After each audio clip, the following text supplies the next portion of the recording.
नमस्कार मंडळी, ही आहे नेदरलँड्समधला किंडरडाईकमधली सुंदर पवनचक्की। तुम्ही कधी पवनचक्कीच्या आतमध्ये गेलात का? चला तुम्हाला दाखवते की आतून पवनचक्की कशी दिसते।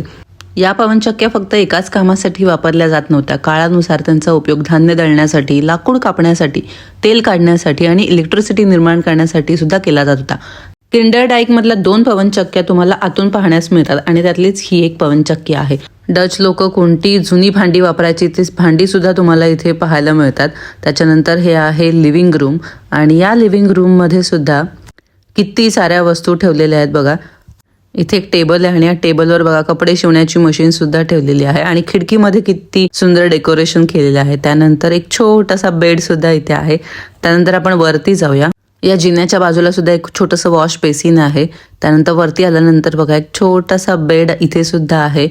लहान मुलांचा बेड वाटतो आणि तो सुद्धा किती उंचीवर आहे ते बघा। अगदी अंथरूण पांघरूण सुद्धा यांनी इथे ठेवलेलं आहे आणि इकडे हा एक अजून एक बेड आहे। मध्ये मध्ये फर्निचर ठेवलेलं आहे। हा सुद्धा एक लहान मुलांचाच बेड वाटतो आणि तो किती छोटा आहे। खिडकीच्या बाहेर सगळ्या विंडमिल दिसतात आणि इकडे दुर्बीण सुद्धा यांनी ठेवलेली आहे बाहेरचं सगळं दृश्य बघायला।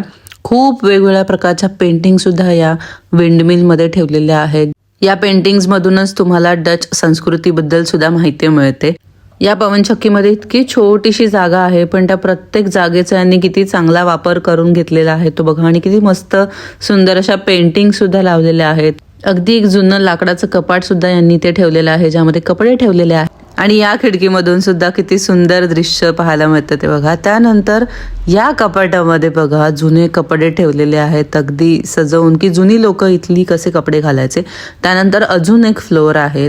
मासे पकडण्याची जाळी ठेवलेली आहे आणि असं जुन्या पुराण्या वस्तू इथे ठेवल्यात। विंडमिल फिरते बघा। अजून एक फ्लोर आहे वरती।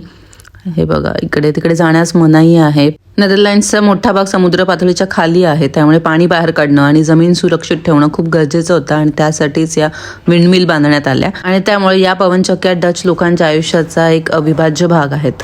आजच्या काळात टेक्नॉलॉजी खूप पुढे गेली आहे पण या विंडमिल्स आपल्याला सांगतात की पूर्वीच्या लोकांची बुद्धिमत्ता आणि इंजिनिअरिंग किती अद्भुत होती। ही विंडमिल जितकी आतून सुंदर आहे तितकाच याच्या आजूबाजूचा परिसर सुद्धा सुंदर आहे। तुम्ही कधी नेदरलँड्समध्ये आलात तर किंडरडाईकला नक्की भेट द्या आणि युरोपमधली अशीच नवनवीन ठिकाणं पाहण्यासाठी आम्हाला फॉलो करा। Thanks for watching.